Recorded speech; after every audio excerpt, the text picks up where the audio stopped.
after that, where did you go? Is it back? You mentioned Colchester. Is that where you're coming back to? Well, I was in while I was in Cyprus, got the option to go down to the Falklands.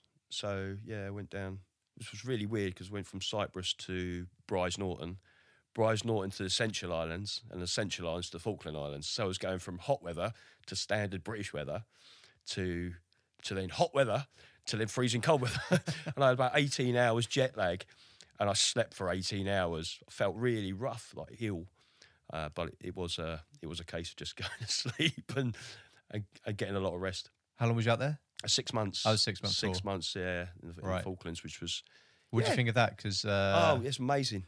Absolutely amazing. Well, I went from MPA, so Mount Pleasant Airport, down to Stanley. And at the time, I think now it's been improved, but I mean, we're going back. I was down there 10 years after the Falklands conflict. So it was really weird to still see that they had Argentinian first field dressings. They were digging up weapons. They were still 10 years later, ammunition. Yeah, because I went out there with sort of like EOD at the time, and when you're in Port Stanley, Hillside Camp, I think it was called then, the EOD guys down there were absolutely sounds a pound. It was one of the funniest things is you didn't know what the dress code would be like. You had to somehow find out what the dress code would be like. And if you couldn't find it out and you went in there not wearing what you should have been wearing, you had to buy what they call a slab of beer. It was like 24 cans. Nobody wanted to buy a slab of beers. So it's trying to find out. You have to be really sneaky. And because you might go in there, it might be toga night. It could be absolutely anything. But the guys were brilliant. I ended up getting a minefield sign from down there, but you have to get it all signed, paperwork signed and all this sort of stuff. It was all signed by EOD, and they got what they called a Gazomi penguin. It was a plaster of Paris penguin, which was all painted and signed and all that. Yeah, it's fantastic time. So what was you being sent out there for the 6 months? Is it exercise or is it doing jobs? Yeah, it was just doing bits and pieces, really. It was,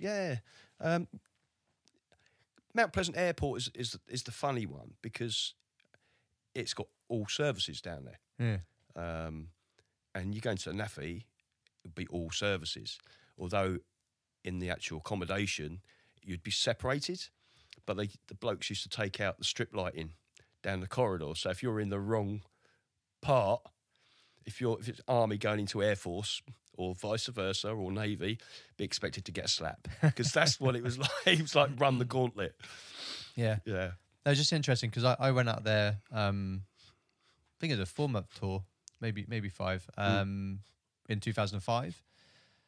But we being engineers, we went out to out roading and roads, and we put in a generator farm, turbines and stuff like that. So I don't know if it's turbines. Anyway, whatever. And so we were dealing with like marshland and stuff with local villages, and so I just wondered. I saw like infantry out there, and I just wondered, are you out there?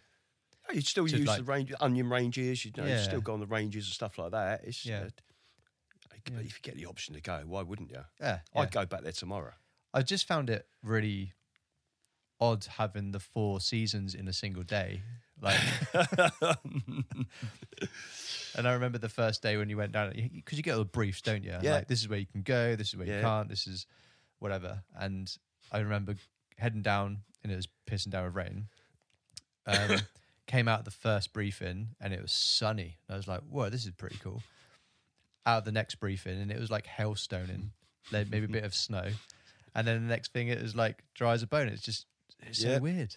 Weird. I mean, what I found was doing a pub crawl in Port Stanley, 4 pubs, you know what I mean? So you go round them quite quickly, or you'd have the disco on I think Friday or a Saturday night.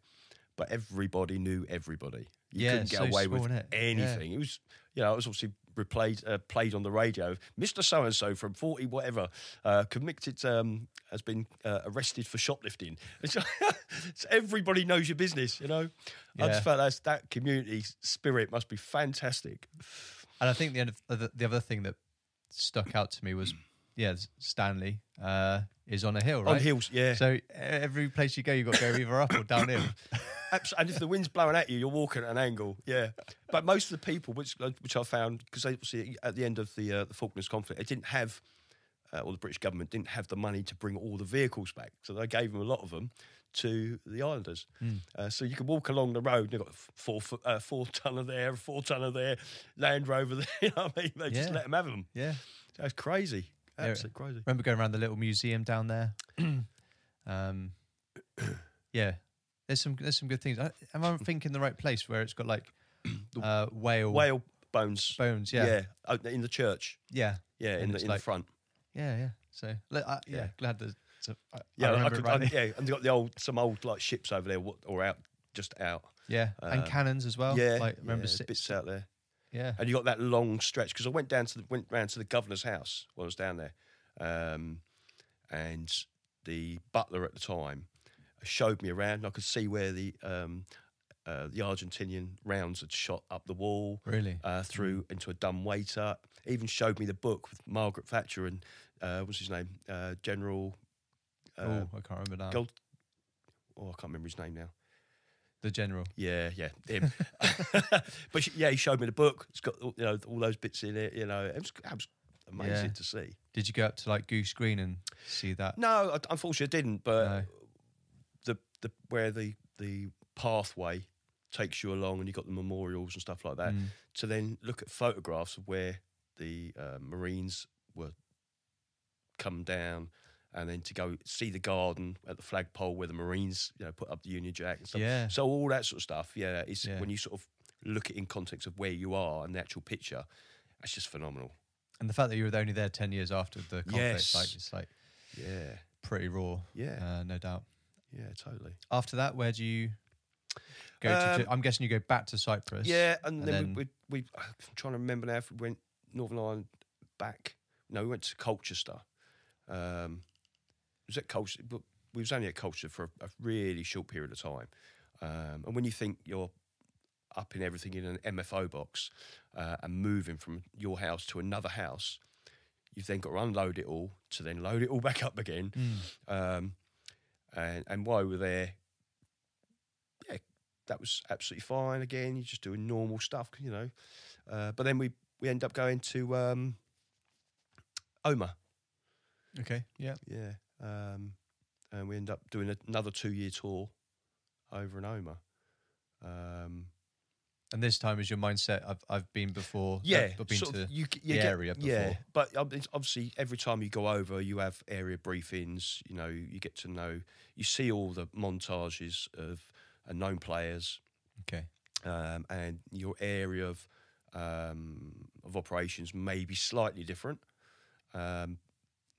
You might be more in a town-based, like in Omagh, for instance. And I found that really weird sometimes. We'd be going out on patrol in Omagh, but then I could go downtown in Omagh in civvies.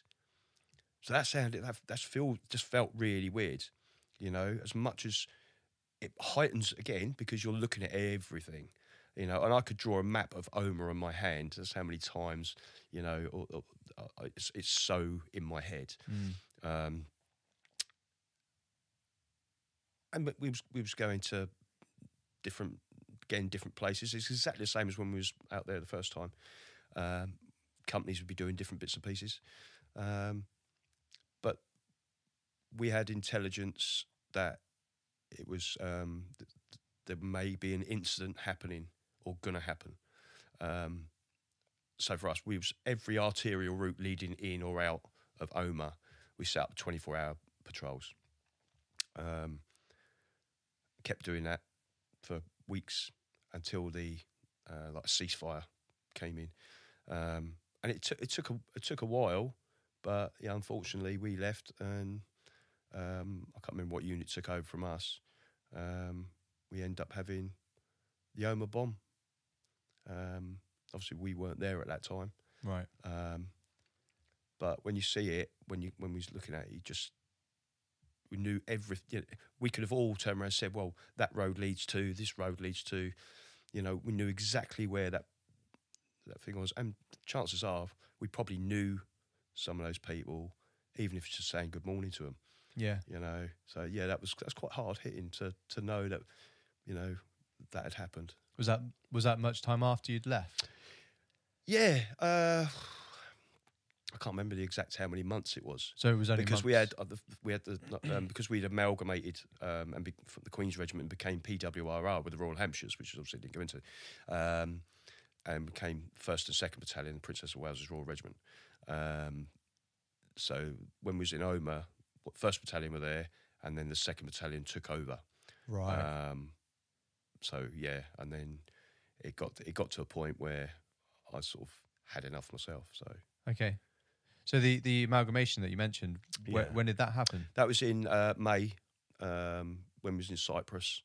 Oh, so like what? 1990, yeah, 1990, I think it was. Yeah, 1990? Yeah, Okay. I'd say around, yeah, but I can't remember the exact dates off the top of my head. But Around that time. Yeah, Okay. and then the other lot were in Canterbury. So Princess Diana went down to Canterbury for that parade. And we had ours in Cyprus. In Cyprus. Was that weird or not? Just change cap badge. It was a little bit weird because you're obviously having the Royal Hampshires are going through exactly the same thing, but they're coming and we're sort of amalgamating together. So we've got people from the Royal Hampshires that we don't know about their battle honours, they don't know about our battle honours, but you've got to somehow knit, you know. And like, we didn't have the tiger in the Queen's Regiment. Whereas the Princess of Wales's Royal Regiment has a tiger because the Royal Hampshires had the tiger for 21 years in Africa or Kenya or whatever it was. Okay. So, yeah, and you have to sort of mesh those two together. But people were given the opportunity to just leave, you know, or be paid off to go if they didn't want to. And there was a lot of people that decided that. I think that was their action because they wanted to stay the Queen's Regiment. And I suppose the Royal Hampshires wanted to do the same, wanted to stay the Royal Hampshires. But then some of us decided, yeah, okay, we'll go with this. But we were the originals at the time, you know. Yeah. So now when you think with like 25 years, 26, 20, whatever down the line, you know, we've got people joining into the Princess of Wales's Royal Regiment from scratch. Yeah. But it was nice to know that, you know, being an original. Yeah. Well, in fact, yeah, that's 30 plus years now, isn't it? Yeah. Yeah, it's a long time. Yeah, it's a long time. So going back to your second posting out to Northern Ireland, what rank are you at this point? Are you still? Well, see, when I was in Cyprus, I did my NCO carder. Didn't get promoted after that. We got to Omagh, and then I was like, we need to put you on an NCO carder. No, I've already done an NCO card. I'm not doing another NCO carder. Oh, yeah, you got to... No, I'm not doing it. And I think they sort of just realised that I had actually done one. So, yeah, I managed to get promoted, which is good. And then while in C Company, 8 Platoon C Company, some good friends there, and I'm still friends with them on Facebook as well. Unfortunately, some of them have passed away through natural causes, but... yeah. Does that change your mindset whilst you're out there, getting that tape? No, I just think at the end of the day, yes. I mean, I got told off a couple of times because I was told to take somebody to the guard room, and I was just marching them there normally. Okay. But obviously, they're supposed to be marched quite quickly. Okay. So I'd get shouted at by the sergeant major because I wasn't doing it properly. So then I had to go, I'm sorry about this, mate. I've got to march you there properly. You know what I mean? But I just felt that, you know, if you want the guys to do a job for you, if you give them the respect and don't treat them as idiots, you're likely to get the job done better. And that was my outlook at it, you know, whereas some instructors would be just talk to you like dirt. Why would you want to do anything if you're getting spoken to like that? Yeah. You know? It didn't change. All it meant was that when we went out on patrol, you know, I'd have some guys with me, you know, and I've got a couple of pictures were on the board of doing a close target recce, CTR. Thought we'd get a couple of pictures while we're doing that, you know, going out on patrol. So obviously I'd have my radio, would still do vehicle checks, which makes a change because I've got a specific job to do, you know, and the guys that are with me are following me, and hopefully, you know, it's just one of those Yeah. It was interesting. It was interesting. That's good. And lastly, on the second tour out into Northern Ireland, you mentioned about doing recce reconnaissance stuff. Yeah, well, I went and did. I thought, you know what, I'd like to get into COP. I thought I'd like to get into COP platoon. What's that stand for? Close observation platoon. Okay. So although they are recce, they're recce more when they're sort of back here, but close observation platoon. So I had to go down to Lydden Hive, and you had guys that were down there. Now I don't know if they were 2-2 or 2-1. I don't know, but they were the ones that would take us through how to build a hide, what you need to do in regards to, you know, like the use of chicken wire. But we'd have a thing called like a toucan lens. A toucan lens is, I'd say, probably about that big. Is that metre and a half? Roughly about a metre. I'd say roughly, but it was like that wide, and you could attach a camera to that, and it could be on a small like tripod, and attach a monitor to it, and you could see a front door from a mile away, like it was in front of you. You know, this how good it was. But you'd have to teach you to use different techniques on the radio communications. So go Bravo 1, maybe the person. Alpha 1 could be the house. Charlie 1 could be a car. But that obviously can get confusing if you've got 3 people in the house. So you've got Bravo 1, 2 and 3, and you might have 2 cars. So there's Charlie 1, Charlie 2. So that could get quite confusing.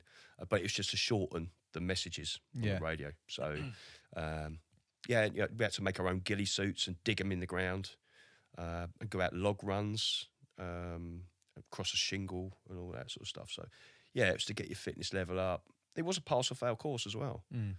So, yeah, and then obviously when you get back, you wore civvies a lot of the time, different weapons.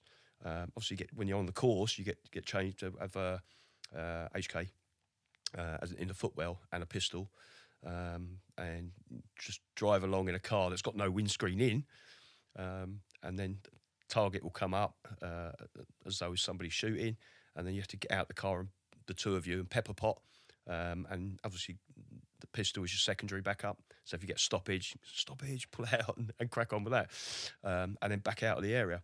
You know, it's a very, very excellent course, brilliant course. You know, and then they give you scenarios later on in a classroom-based environment, where they told us one where there was a team of 4. They'd set up a hide, and for whatever reason, they had been compromised, and they got basically shot up. All loads of rounds just fired straight at that thing. And the thing is, when you're in there, you can be up to 30 days in that hide. The ops room would know exactly what you're looking at, because you would have sent them either by a dead or a live letterbox, the stills, and they would have that on the board, so they could go. It would be 1 to whatever and 8 or whatever, so they could know exactly where you are within that. But it was always, you know, it's cold rations. You know, you'd have one person on looking at the monitor and logging everything. You'd have somebody on stag, and the other 2 people were either sleeping or eating. But bearing in mind that you couldn't brush your teeth, you couldn't use deodorant. You had 2 bottles. One was drinking water, one was for pee. So you didn't want to mess them up. Cling film, you know, for say no more. But it was great. But you enjoyed that? Yeah. Learning those extra skills. Yeah, absolutely. Yeah, and the different weapons as well. You know, that was, and you know, you've got your pistol here or here, because if I was driving, I'd have it here, because if somebody came up to the window, it's pointless me having it here. So under your different arms is what you're saying. Yeah. So if it's under my right arm and somebody come up to the window, I could shoot through there while it's there. Mm-hmm. Whereas obviously if it's under my left arm, even though I'm right-handed, I'd have to pull it out to face it that way. Yeah. You know. or if I was a passenger, yes, I'd have it there.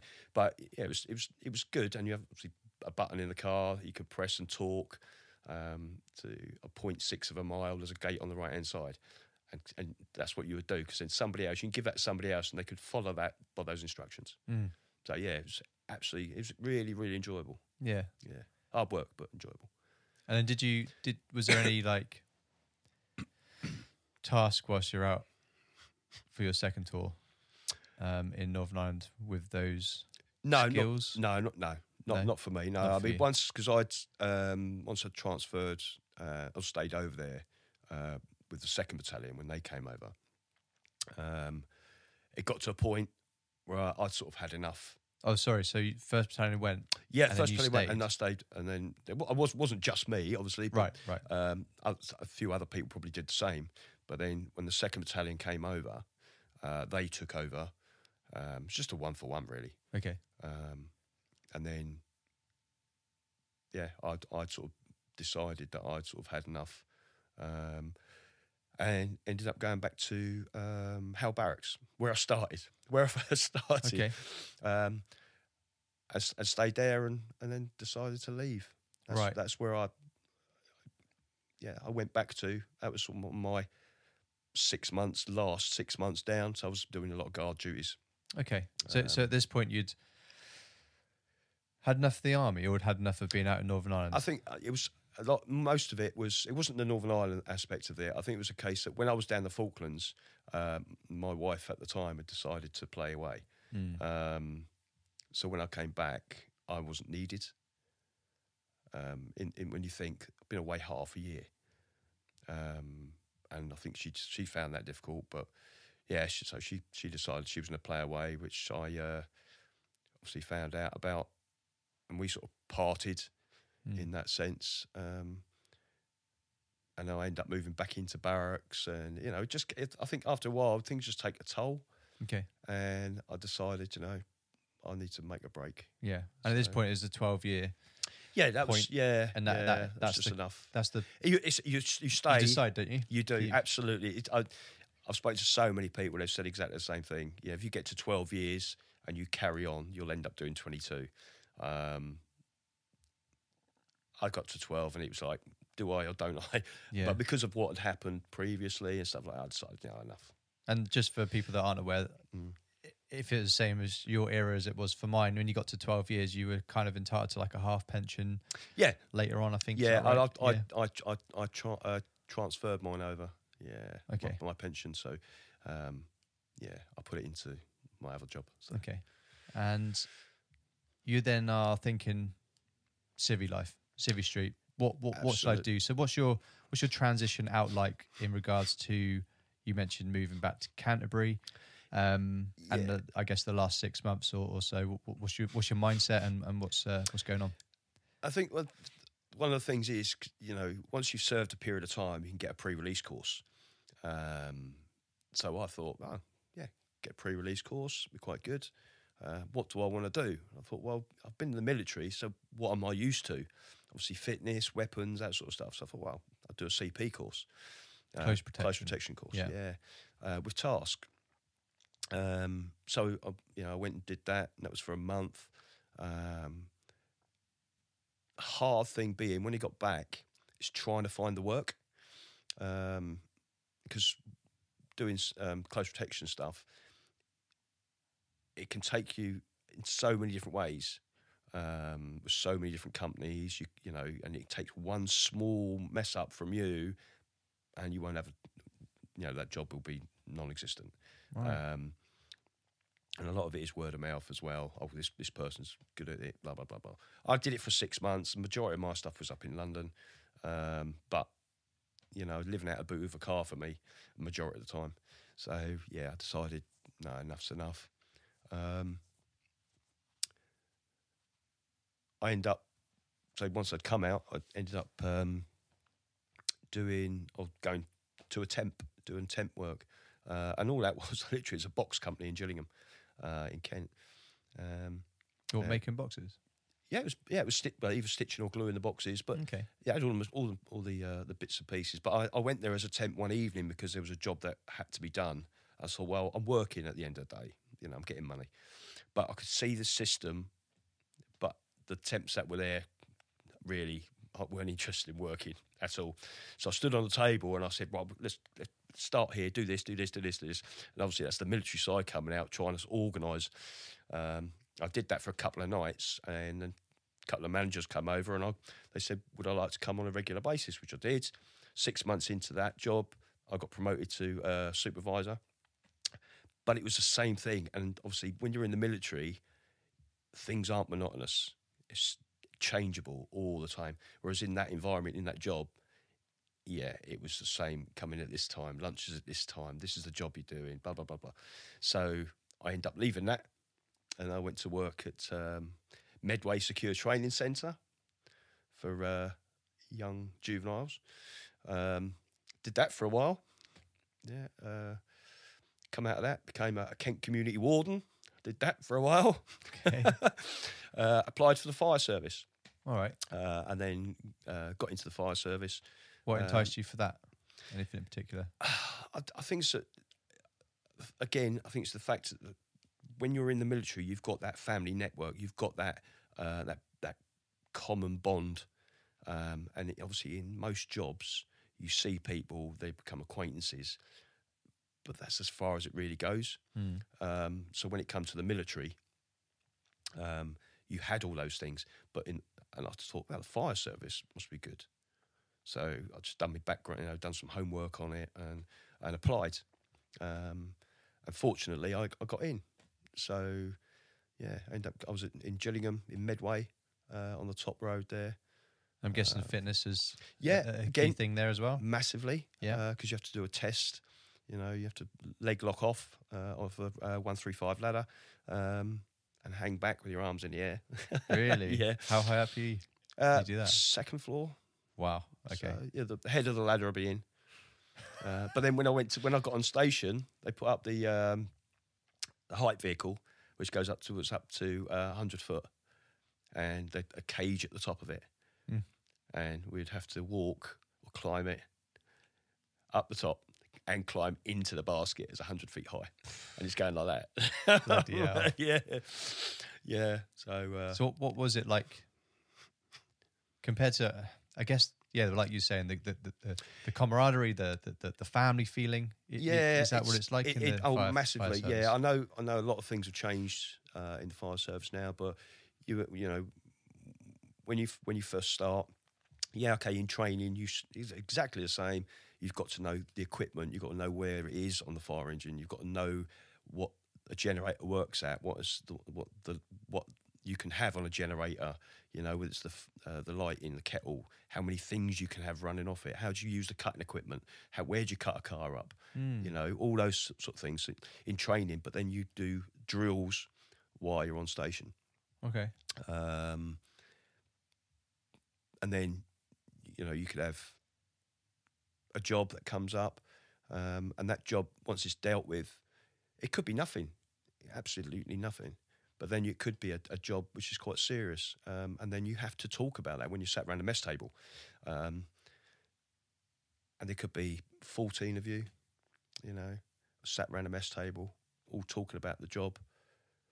And it's just a good way of sort of letting your release out as well, And I'm guessing they've got to be quite regimented with equipment. They've got to be quite regimented with timings. Like, was that the closest you got to military? Oh, aspect? yeah, without a doubt. It's you'd start at this time, you'd finish at this time. You say you finish at this time, but if the bells went down at 5 to 6, you could be out for an hour, 2 hours, until a replacement crew come down to take over from you. You can't say when a house fire is going to happen. Yeah. So I get so in that aspect of it, it was just like the military. Something could happen and you could be out. It's just that we're firing water and not ammo. When you look at it that way. How long was you in the fire service for? 12 years now. 12 years. Okay. Yeah. I had a question then related to the military. It's just gone. Fire service, military. Nah, it's gone. Damn it, that was a good question as well. So with your time in the fire service, Yep.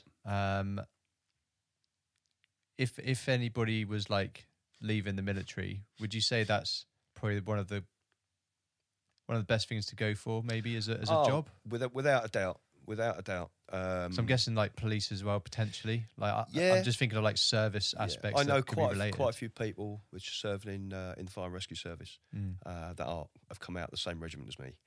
Oh, really? Okay. And I know a few that are police officers at the same regiment as me. So I think it is a natural path that people want to go down into the emergency services as a whole. To be fair, my brother, he's been a police officer for 18 years. Not to say that he enjoys it, but I loved my time in the fire service. That's good. Which is the question I had. So I was going to say you had pride when you were in the military. Yep. And I'm guessing you had pride. You said you loved it, but did you Absolutely. have pride in being a firefighter? Oh my as well? God, yeah. Yeah. Because you don't know what job from one day to the next you're going to be called to, whether it's going to be you're putting out a fire, which might be a skip fire, which isn't going anywhere, could be a car fire, to actually going into a property where you've got people that are trapped and this person's reported. You just don't know, you know, and that's one of the things you do it for, because, you know, you turn and say to people, the fire gear that we wore, you know, it's resistant. However, it's hot. You do get hot, you know, and you lay on the floor and you're like 500 degrees. It's quite warm, you know. Or you go into somewhere and you start putting water onto fire, and now you've got the steam aspect of it. You can't see anything, you know, and you've just got to literally use your hands, the back of your hands on the wall, either right or left searches or whatever it may be, you know. And you've got to be aware of the size of the property, you know, so make sure you've got enough hose reel and stuff like that. Yeah, so all those elements, all are skill-based things that you learn over a period of time, you know. In regards to the skills, was there stuff that you could take from your time in the military, the 12 years there, that were then usable inside that? I think, if anything, it's probably going to be the discipline aspect of things. Okay. You know, making sure you're there 5 minutes before, having the camaraderie, you know, knowing who you work with, knowing that you've got their back, they've got your back. So those sort of things are very, very transferable. Yeah. That's cool. And so you said 12 years. What kind of made you decide to leave the fire service? Was it like, I need another change, or? For me, I've been obviously seen quite a few fatalities. They will stick with you, every single one of them, and I disbelieve anyone that says otherwise. But there was a particular job where 3 members of the same family passed away in a house fire, which was arson. That was a child, the child's mother and her father. That just sort of done it for me. I ended up having to go to give evidence in court for that, and it was that was enough. Okay. Yeah, and I think you know, after that it was difficult. You know, when I left the military, it was trying to find your feet for 2 years, and again, you know, I think even leaving the fire service, in the time that I've been out, I've probably had that many jobs. Okay. You know, yeah. And you've found your feet again, I'm sure. I have, but yeah. What have you been up to since leaving the fire brigade that you can share? I went into care work. I did care work. Okay. Yeah, I've worked at a college, driving instructor. So yeah, so I've done a fair few jobs, but now I've sort of got back to. I think one of the hard things is trying to find a job where it's going to satisfy you. You're going to satisfy it. You know, some of the jobs I've had have been out 6 months because we weren't compatible. Yeah, you know. And the pay was like really quite low. But as I've moved forward, I've gone to a slightly higher paid job, then dropped back down again, then gone back up again. But now I'm back to where I should have been, and I'm on good money now, which is good for me. Yeah, I'm happy where I am. That's good. That's good. So I think that pretty much brings us up to date. Having a brief overview of your time in the military. Was there anything we didn't get to cover during your time in service that you thought that'd be really cool to talk about that? Or did we get to touch on all bases? No, I think we've pretty much got most things there, Yeah. I think. Yeah. So Nice. yeah. Well, this is a great time in the podcast for your episode. Just to try and get some advice from you. So the first advice would be for anybody that's thinking of joining the military. Yeah. And it doesn't have to be the army, but any advice for people thinking of joining? Yeah, I think if your heart is set on it, regardless of what services it is, do some homework. Okay. If you don't know, if you're still quite young, join cadet services, either as an instructor, or if you're still still young and still at school, get into cadets in some way, shape or form of what you're after, because it will just give you a little bit of knowledge and a few skills prior to actually going into the services. Yeah, definitely. Yeah, that's cool. And I think that's actually the first time someone's advised that is to actually like give cadets or something in that area a go before actually going into the regular, because I guess once you're in, you kind of I mean, I know you are given a period of time, and I know they've changed the aspects of it. I mean, when I joined, signed up for this many years, whereas now I think you can do an open year, and I think just rolls on. I think from there, as far as I'm aware.